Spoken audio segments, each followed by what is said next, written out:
नमस्कार। IND special 23 का test में आपका स्वागत है। मैं हूं सुनील श्रीवास्तव। जी हां, मध्य प्रदेश के 18 जिलों की 46 नगरीय निकायों में कल सुबह 7 बजे से वोटिंग शुरू हो जाएगी, जो कि शाम 5 बजे तक चलेगी। और क्योंकि ये 23 का टेस्ट इसलिए भी कहा जा रहा है इस चुनाव को कि चुनाव हालांकि छोटा है, लेकिन अधिकांशतः ये वोटिंग जो हो रही है, चाहे नगर पालिकाओं की बात करें, नगरीय निकायों की बात करें, नगर परिषद और नगर पालिका के खास चुनाव हैं। और ये चुनाव हैं उन इलाकों में जहां से मध्य प्रदेश की सरकार बनती या बिगड़ती है, या यूं कहें कि आदिवासी इलाके हैं जहां से ये तय होता है कि मध्य प्रदेश में किसकी सरकार रहेगी। मध्य प्रदेश में 48 आदिवासी सीटें हैं जो आदिवासियों के लिए आरक्षित की गई हैं, और मध्य प्रदेश में का जो आदिवासी है वो मध्य प्रदेश की लगभग 80 सीटों पर प्रभाव डालता है। यानी 48 सीटें आदिवासियों के लिए आरक्षित हैं, और इसके अलावा जो सीटें हैं उन पर कहीं ना कहीं आदिवासी ही निर्णायक भूमिका में है। तो कुल मिलाकर इसी वजह से ये चुनाव बेहद महत्वपूर्ण है। तो 23 के टेस्ट में ऊंट किस करवट बैठेगा ये तो बाद में पता लगेगा, लेकिन कल सुबह 7 बजे से वोटिंग शुरू हो जाएगी। क्या मुद्दे रहे इस निकाय के और किस प्रकार की तैयारी रही दोनों राजनीतिक दलों की, और उसके अलावा हम देखें तो राज्य निर्वाचन आयोग की भी तैयारी कैसी है, पहले हम सुनाते हैं आपको तीनों की प्रतिक्रियाएं। मध्य प्रदेश की जनता इस बात का पूरा विश्वास रखती है कि यदि केंद्र में भाजपा की सरकार है, प्रदेश में भाजपा की सरकार है, तो नगर में और गांव में भी भाजपा की सरकार होनी चाहिए। इसलिए भारतीय जनता पार्टी प्रचंड बहुमत से जीतेगी। और निश्चित तौर पर जितने भी आदिवासी जिले हैं इसमें कांग्रेस की परिषद और नगर पालिकाएँ बनेगी। और निश्चित तौर पर जितने भी आदिवासी जिले हैं इसमें कांग्रेस की परिषद और नगर पालिकाएँ बनेगी। कल हमारे 18 जिलों में 46 नगरीय निकाय हैं जहां निर्वाचन है। आज वहां सामग्री वितरित हो गई है और जो मतदान दल है वो हमारे रवाना होकर, अब चूँकि स्थानीय स्तर पे ही सामग्री वितरण हुआ है तो वो बहुत ही जल्दी वहां पहुंच गए हैं और सब लोगों ने वहां तैयारी कर दी है। और कल पूरी चुनाव की तैयारी है और सभी तरह के इंतजाम हैं। अभी बारिश की भी स्थिति ऐसी नहीं है, लेकिन अगर कहीं स्थिति बनती है तो उसका भी पूरा ध्यान रखें। चलिए, तो तैयारी पूरी है। चाहे राज्य निर्वाचन आयोग की बात करें, बीजेपी की बात करें या कांग्रेस की बात करें, मुद्दे अपने अपने हैं। और हालांकि बीजेपी इसलिए भी जीत का दावा कर रही है क्योंकि जिस प्रकार से हमने मंत्री विश्वास सारंग को सुना, उनका कहना है कि राज्य और केंद्र में दोनों जगह सरकार भाजपा की है और स्थानीय स्तर पर भी विकास मतदाता चाहता है और इसीलिए बीजेपी को चुनेगा। चलिए, हमारे साथ जुड़ चुके हैं सिद्धार्थ राजावत जी हैं, प्रदेश प्रवक्ता हैं मध्य प्रदेश कांग्रेस के। डॉक्टर दिव्या गुप्ता जी हैं, प्रदेश प्रवक्ता हैं मध्य प्रदेश भाजपा से। दिव्या जी, सबसे पहले आपके पास ही आते हैं। मुद्दे जो आदिवासी इलाकों में रहा है, आदिवासी क्योंकि ये जो चुनाव है नगरीय निकाय का बेहद छोटा है लेकिन महत्वपूर्ण है क्योंकि इसे हम 23 का टेस्ट मान सकते हैं। आदिवासियों को लेकर बीजेपी लगातार कार्यक्रम कर रही है और लगातार काम हो रहा है, चाहे आरएसएस की बात करें चाहे बीजेपी की बात करें। कितनी उम्मीद है बीजेपी को इन 18 जिलों की 46 नगरीय निकायों से? सुनील जी, आपके माध्यम से बस सिर्फ इतना कहना चाहूंगी, भारतीय जनता पार्टी की जो भी सरकार होती है वो एक लोक हितैषी सरकार होती है। और लोक हितैषी सरकार का अर्थ सिर्फ भाषणबाजी नहीं होता है, उसमें उनके लिए जो योजनाएं बनती हैं वो हितग्राही तक पहुंच जाएं, इस बात की भी भरपूर चिंता होती है। तो एक बात तो ये कि क्या हम सिर्फ उस बारे में चिंता कर रहे हैं या नहीं कर रहे, वन। दूसरा, हम उन तक पहुंच पा रहे हैं या नहीं। क्या हम कांग्रेस की तरह सिर्फ बोलना जानते हैं, सिर्फ उपहास करना जानते हैं, सिर्फ आरोप देना जानते हैं, या हम काम करते हैं? तो हम जमीनी काम करने वाले लोग हैं। इसलिए साल दर साल जितने भी चुनाव होते हैं उन चुनावों में इन सारे के सारे जो नतीजे आते हैं वो भारतीय जनता पार्टी को सपोर्ट करते वाले नतीजे जो आते हैं, उसका कारण ही यही है कि लोगों में अभी भी भरपूर विश्वास है कि ये जो सरकार है ये उनके लिए हितैषी सरकार है और उनके बारे में सोचने वाली सरकार है। दिव्या जी, चुनाव क्योंकि नगरीय परिषद के हैं और नगर पालिकाओं के हैं, क्योंकि बेहद छोटा चुनाव है, राज्य स्तर के मुद्दे काम नहीं करते हैं इसमें। बिजली, सड़क, पानी, इस प्रकार के ही मुद्दे जो जनता की मूलभूत सुविधाओं से जुड़े हुए हैं उन पर ज्यादा ध्यान होता है लोगों का। पिछले दिनों कांग्रेस ने एक वीडियो ट्वीट किया था जिसमें केंद्रीय राज्य मंत्री हैं फग्गन सिंह कुलस्ते, वो वोट मांगने जा रहे थे, लेकिन पानी इतना ज्यादा भरा हुआ था कि बड़ी मुश्किल से मतदाताओं तक मंत्री जी पहुंचे ढोल ढमाकों के साथ। कांग्रेस ने ट्वीट करके कहा कि विकास ऐसा है कि मंत्री तक नहीं पहुंच पा रहे मतदाताओं तक। क्या कहेंगे? देखिए, कांग्रेस की ट्वीट और कांग्रेस की ट्वीट वॉर से कोई प्रभावित नहीं होता है। वो अपने आप को स्वयंभू उस बात को लेके बहुत खुश हो जाते हैं कि हमने बहुत महान ट्वीट करा और हम इस ट्वीट वॉर में हम जीत पा लेंगे। लेकिन साहब, कम से कम एक बात की तय है कि कम से कम लोग वहां पहुंचते हैं, जाते हैं, चाहे वो मंत्री हो, चाहे अधिकारी हो, चाहे प्रशासन के लोग हो, चाहे शासन के लोग हो, चाहे भारतीय जनता पार्टी का कार्यकर्ता हो, वो लोगों तक पहुंचने वाले लोग होते हैं। उनके बीच में जाके बैठ के काम करने वाले लोग होते हैं। एक ट्वीट करके वॉर रूम में बैठ के अपने आप को सुखी संपन्न बता देना और आरोप लगा देना, इससे थोड़ा सा कांग्रेस अपने आप को परहेज करेगी तो बहुत अच्छा होगा। और कांग्रेस की बिखरती स्थिति मध्य प्रदेश तो छोड़ दीजिए, अभी राजस्थान में क्या माहौल बन रहा है वो बता दे तो समझ में आ जाएगा कि किस स्थिति में कांग्रेस है, क्या करना चाहती है और क्या उनका आइडियोलॉजी है और किस तरह की सरकार है और किस तरह का सोच है। ये तो देश देख रहा है कि क्या माहौल बनता जा रहा है। इससे मैं क्षमा चाहते हुए कहूंगी। और दूसरी बात बहुत इंपॉर्टेंट कि कोई भी चुनाव, किसी भी तरह का चुनाव, किसी भी पॉलिटिकल पार्टी के लिए छोटा या बड़ा नहीं होता है। चुनाव होता है और उसको चुनाव के स्तर पर ही देखा जाना चाहिए। और चुनाव के लिए कमरकश मेहनत और कमरकश करके अपनी मेहनत के साथ सफलता पाने में भारतीय जनता पार्टी का हर कार्यकर्ता लगा रहता है, तत्पर और तैयार रहता है। सिद्धार्थ जी, आप लोग सिर्फ ट्वीट करते हैं, लेकिन बीजेपी के लोग, जिस प्रकार से आप लोगों ने पिछले दिनों ट्वीट किया था फग्गन सिंह कुलस्ते जी का, बीजेपी के लोग कम से कम ऐसी जगह पहुंचते तो हैं जहां पर आप लोग नहीं पहुंच पाते। आप लोग सिर्फ ट्वीट करते हैं और ये बताते हैं कि विकास नहीं हुआ, लेकिन मंत्री कम से कम केंद्रीय मंत्री हैं, वो पहुंच तो रहे मतदाताओं की भी समस्याएं सुनने के लिए। उनका अगर गुस्सा है राज्य सरकार या सरकारों को लेकर, तो उस गुस्से का सामना करने के लिए आप तो लोगों के पास पहुंच ही नहीं पा रहे। कम से कम जो परेशानियां हैं उसमें लोग परेशान हैं, कम से कम ढांढस बनाने ही पहुंच जाइए या आश्वासन देने ही पहुंच जाइए। सुनील जी, सर्वप्रथम तो मेरी बहन दिव्या जी ने जो बोला कि जन हितैषी हमारी पार्टी है और जनता के बीच में काम करती है और हम लोग जमीनी स्तर पे काम करते हैं। ये लोग विगत 18 वर्ष में इतना जमीनी स्तर पे काम किया है कि जनता को जमीन पे लेके आएंगे, रोड पे लेकर आ गए। आप महंगाई की बात नहीं करते, आप लोग बेरोजगारी की बात नहीं करते, आदिवासियों को बुला के सिर्फ इवेंट करना जानते हैं।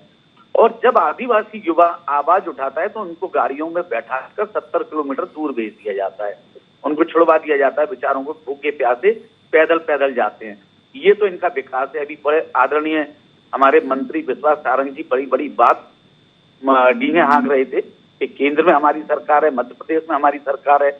अरे ये तो जग जाहिर है कि आपकी डबल इंजन की सरकार है, पर क्या कारण है कि आपके विगत 18 वर्ष की सरकार में जल, आप देखिए बिजली, पानी, सड़क तीनों गायब हो गई।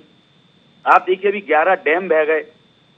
अभी कितना बड़ा आप धार के अंदर कितना बड़ा डैम का प्रकरण सामने आया, जिसमें स्वयं मुख्यमंत्री और मुख्यमंत्री के ओएसडी सम्मिलित पाए गए। उनका 100 करोड़ का डैम कैसे 300 करोड़ पे पहुंच गया, उसकी लागत कभी नहीं बताई गई।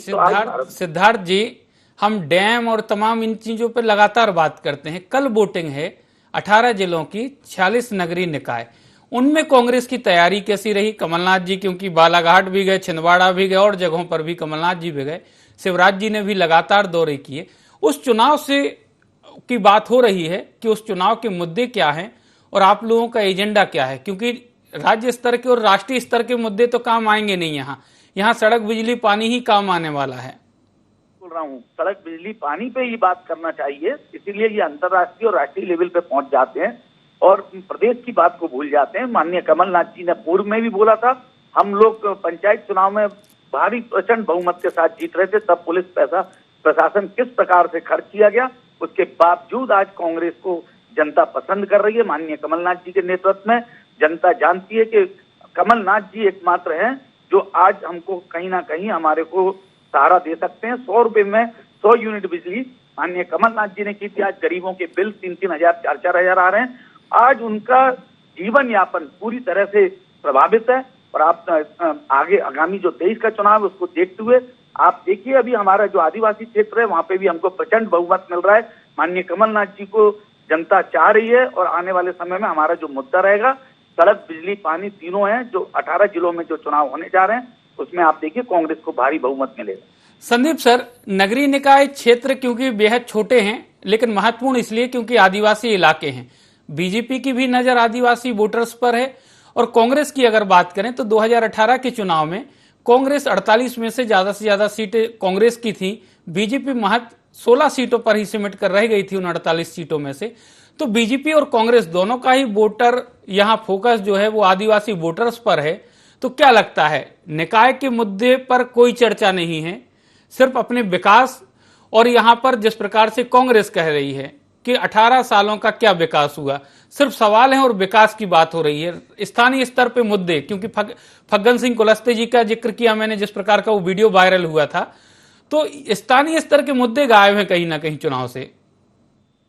देखिए सुनील जी, चुनाव जरूर छोटे हैं लेकिन इन चुनावों के पीछे बड़ा संदेश छुपा हुआ है। क्योंकि हमने हमेशा देखा नगरीय निकाय के चुनाव में उतनी दिलचस्पी नहीं रही प्रदेश स्तर के नेतृत्व की। जी, स्थानीय स्तर पर नेताओं की तैनाती कर दी जाती थी, मंत्रियों की तैनाती कर दी जाती थी। लेकिन ये जो 46 स्थान है जहां ये चुनाव हो रहे हैं, ये बड़ा संदेश देने वाले हैं। क्योंकि जिन 18 जिलों में ये चुनाव हैं उनमें से बहुसंख्यक जनजाति वर्ग के हैं। बिल्कुल सर। मध्य प्रदेश का बड़ा हिस्सा 80 से ऊपर टोटल सीटें ऐसी हैं जहां ये वर्ग डिसाइडिंग फैक्टर है। 47 तो आरक्षित ही हैं इस वर्ग के लिए जी। तो दोनों राजनीतिक दल ये जानते हैं कि अगर इन सीटों पर हमें बढ़त पानी है तो इन चुनावों में जीत दर्ज करके हमें संदेश देना होगा कि इस इलाके के आदिवासियों ने हमारा साथ दिया। और जहां तक आपने मुद्दों की बात की सुनील जी, जैसे ही मुद्दे छोटे, जिनको हम कहें कि आम आदमी की जिंदगी से जुड़े मुद्दे चर्चाओं में आते हैं तो जनता में उबाल आ जाता है, वो अपनी परेशानियां गिनाने लगता है। लेकिन जब आप प्रदेश स्तर का और राष्ट्रीय स्तर की बातें करने लगते हैं तो वो मतदाता भ्रमित हो जाता है जी। और यही रणनीति राजनीतिक दलों की होती, चाहे सत्ता पक्ष हो चाहे विपक्ष हो। दोनों विकास और तमाम बातें करेंगे, जो कि चुनाव किस चीज के लिए हो रहा, उस इलाके की नाली के लिए, उस इलाके की सड़क के लिए, उस इलाके की बिजली व्यवस्था के लिए। लेकिन बात क्या होती है कि हमने स्मार्ट सिटी बना दी, वो कहते हैं कि जब सरकार में आए थे तो हमने ये कर दिया था।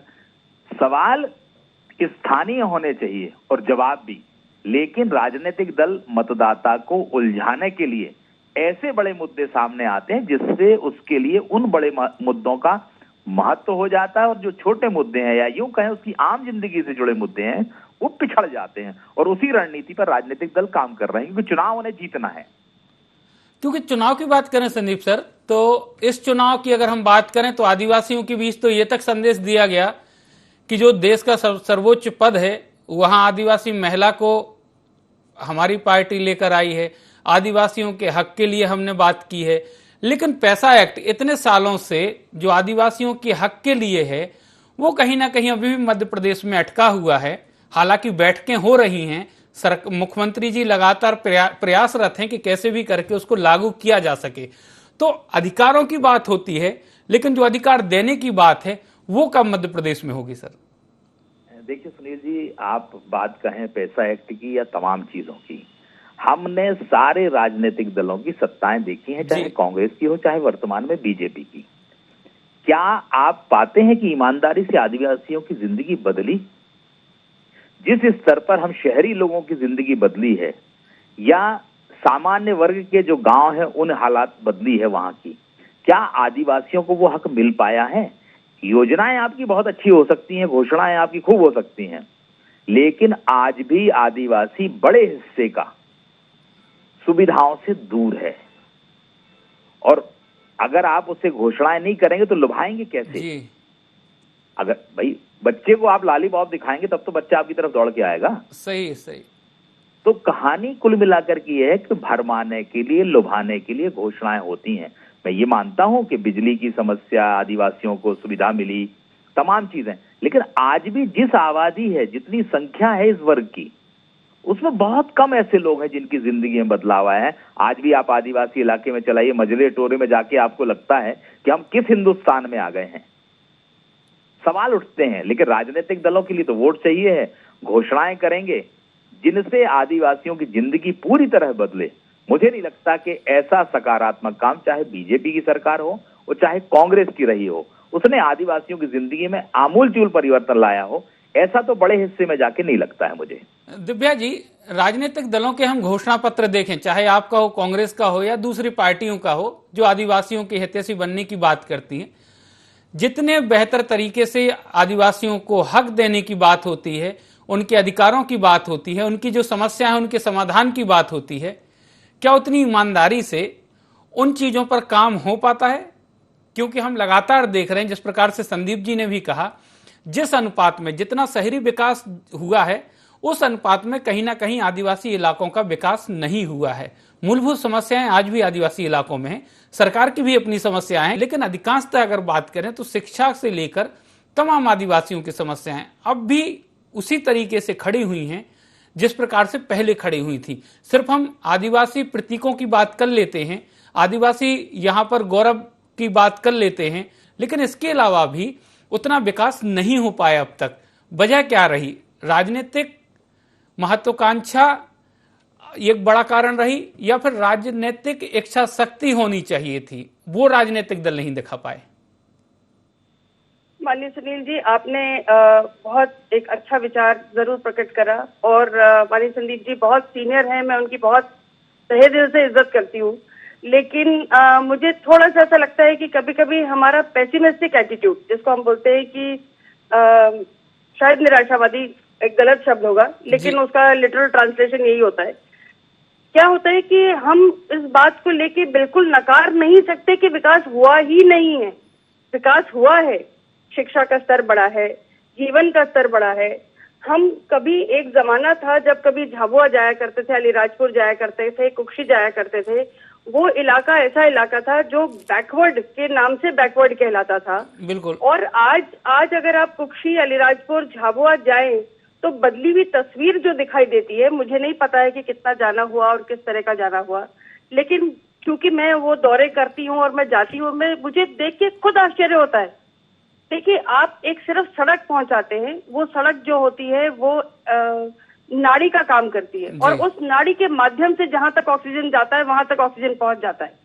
तो ऐसा नहीं है कि नहीं विकास हो रहा है। मैं उन भील जनजाति जितने हैं उनके साथ जब मैं उठी बैठी उनके साथ रही हूँ, झोपड़ों में रही हूँ, और मैंने उनके साथ जब देखा है, वो आज डिस्को पे डांस करते हैं, उनकी शादियों में जिस तरह के परिधान पहने जाते हैं, जिस तरह से उनके जीवन में बदलाव आया है, वो आप कल्पना नहीं कर सकते। हम शायद यहाँ बैठ, उनकी दुनिया अलग है, ये तय बात है कि उनकी दुनिया अलग है हमारी शहरी दुनिया से, लेकिन विकास नहीं हुआ है, इस बात को लेके मैं अग्री नहीं करूंगी। नहीं, मैंने भी और संदीप जी ने भी ये कहा है कि शहरी अनुपात में आदिवासी इलाकों का विकास, अनुपात बोला हमने, जितनी तेजी से शहरी विकास हुआ है उस अनुपात में नहीं हुआ। गति हो सकता है धीमी, कम वॉल्यूम वाइज अगर थोड़ा सा कम ज्यादा हो सकता है, हुआ होगा, लेकिन देखिए विकास के लिए दोनों चीजों की आवश्यकता होती है। एक पॉलिटिकल इच्छा शक्ति की, बिल्कुल, एक शासन प्रशासन की, एक उस व्यक्ति के जो बदलाव के लिए तैयार है या नहीं है। बिल्कुल। तो हमको हर तरह से तीनों चीजों का जब तक समावेश नहीं होगा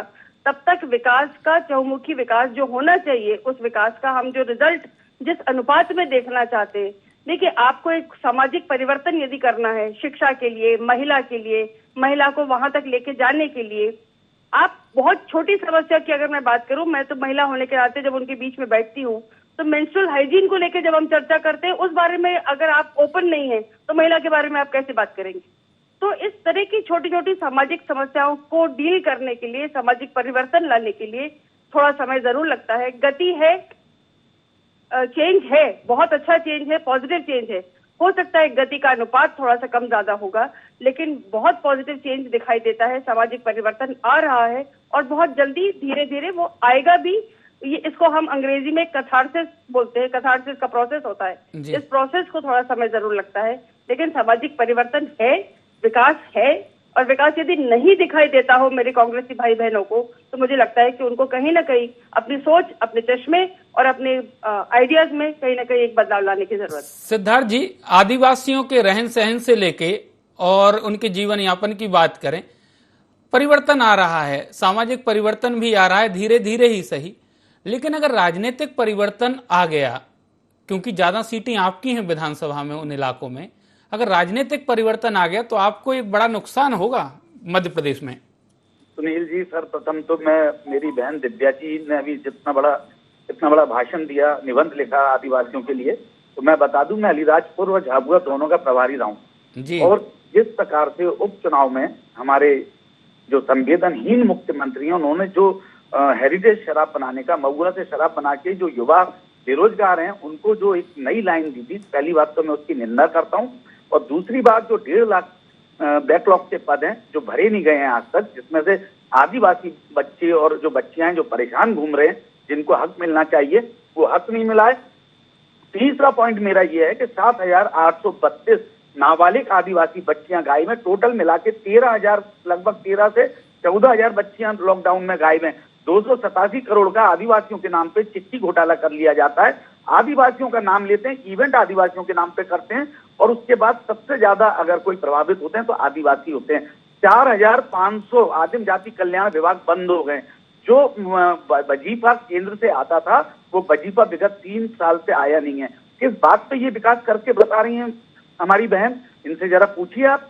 एक तरफ आप आदिवासियों को कहीं ना कहीं लुभाते हैं, 5-5 लाख आदिवासी लेके आते हैं और प्रधानमंत्री के सामने उनका आदिवासी लोग नृत्य कराते हैं, उनकी संस्कृति का आप दिखावा करते हैं। और एक तरफ उनको जब आदिवासी बच्ची मार दी जाती है, आप देखिए नेमाबार में आदिवासी मार दी, गुना में आदिवासी पे पेट्रोल डाल के जला दिया, उसकी जमीन हड़प ली गई, हमारे संवेदनहीन मुख्यमंत्री ने आज तक आवाज तक नहीं उठाई। तो ये एक तरफ आदिवासी का नाम ले रहे हैं, दूसरी तरफ राजनीतिकरण कर रहे हैं।